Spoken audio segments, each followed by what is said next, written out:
vale se debater. O Bruno Henrique, ele faz o gol, ele vai no banco e ele comemora testa com o Sampaoli, né? Ele faz questão de ir no banco de reservas e comemorar ali testa com o Sampaoli.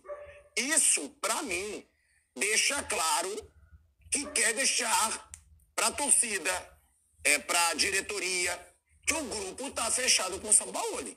Porque quando você vê uma comemoração, geralmente quando acontece essas coisas, é para isso. Tem um treinador ali que está na berlinda, vamos todo mundo comemorar com o treinador. Tem um treinador que está envolvido numa polêmica, vamos todo mundo comemorar com o treinador. E hoje o Bruno Henrique fez questão de deixar isso claro. É o que o Flávio diz. Quer dizer que ele está contra o Pedro? Não. Mas quer dizer que eles não estão contra o Sampaoli, porque vale a pena a gente lembrar que não foi o Sampaoli que deu um soco na cara do Pedro. O Sampaoli pode ser um cara difícil, o Sampaoli pode ter um temperamento explosivo, como várias pessoas, inclusive jogadores que já jogaram com ele, né? Comandados por ele já falaram.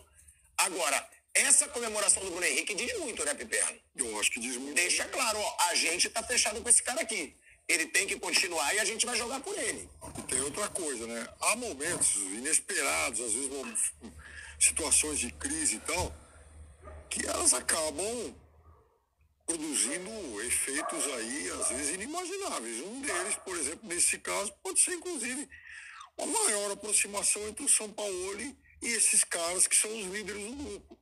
Quer dizer, esses caras já ganharam muito. O Sampaoli é um técnico internacional de 2 Copas do Mundo. Então é um momento em que um olha para o outro e fala, bom, é o seguinte, professor, estamos juntos aqui porque a gente está fechado, vamos ganhar mais essa. Quer dizer, a gente tem que deixar esse episódio para trás. O senhor que se acerte com o Pedro depois, mas é o seguinte, nós agora vamos remar todo mundo na mesma direção. Quer dizer, a gente quer vencer mais uma. Esses caras são vencedores, tanto jogadores quanto o próprio Sampaoli. Então, oi? A minha, desculpa te cortar, a minha avaliação é o seguinte, talvez tenha sido uma indicação, uma sinalização de que o ambiente é bom, a despeito daquela cena lamentável que aconteceu do soco no Pedro. É claro que as providências que tinham que ser tomadas pela diretoria do Flamengo já foram tomadas, tanto com relação ao preparador físico que foi demitido, quanto ao Pedro. Também concordo com o Pilhado, que acaba sendo uma autopunição ao Flamengo, né? Você tirar ele, um jogador de seleção brasileira, de uma partida, mas foi o critério cronologicamente, se analisando, adotado pelo Flamengo em outras ocasiões, em outras oportunidades. Agora, a questão é a seguinte, eu estava torcendo muito para o Flamengo ganhar bem a partida de hoje por motivos óbvios, tá? Mas principalmente para que essa página seja virada. Não dá para ficar nesse mimimi, não dá para ficar nesse nhenhenhen, de vai, fica, tá chateado, tá magoado, isso e aquilo por muito tempo. O que presta, o que importa, o que vale é a instituição e é o sentimento do torcedor rubro-negro.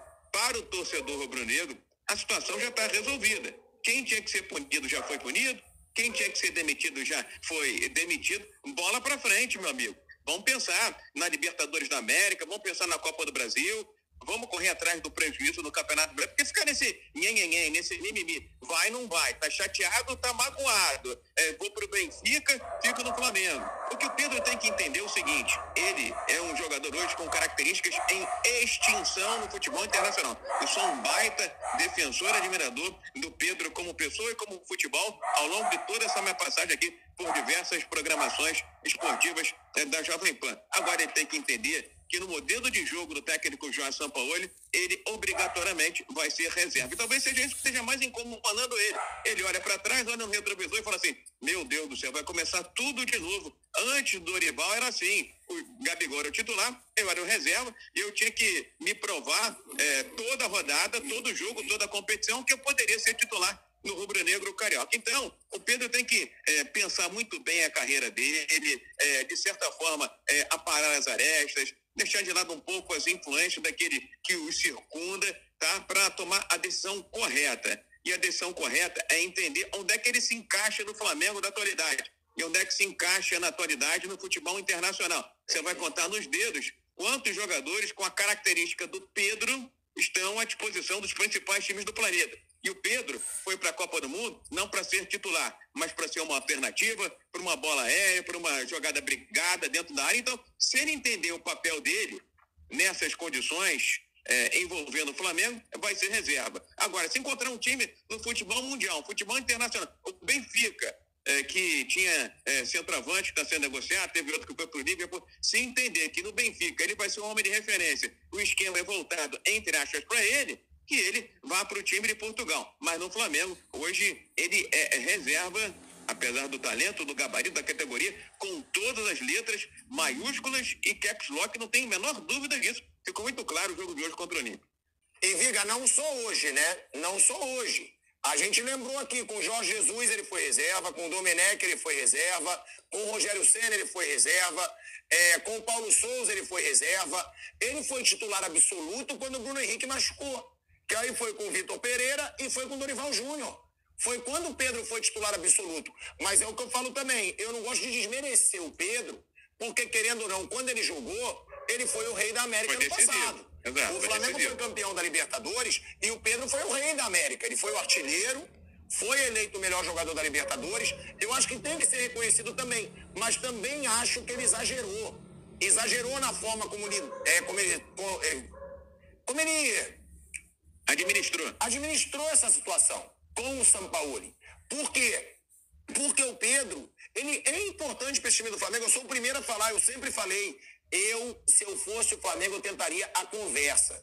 Eu pegaria a diretoria, porque hoje a situação que eu tenho que eu falei no bate-pronto. O foco do Pedro e do staff é sair. Hoje é tentar sair. Essa é a informação.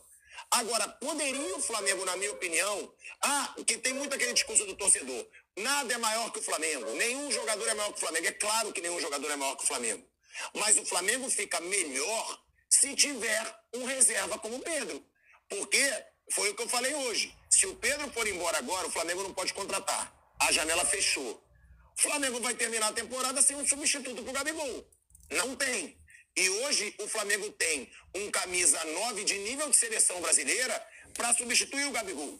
Então eu tentaria com a conversa, que eu acho que está muito difícil hoje. Tá? Muito difícil.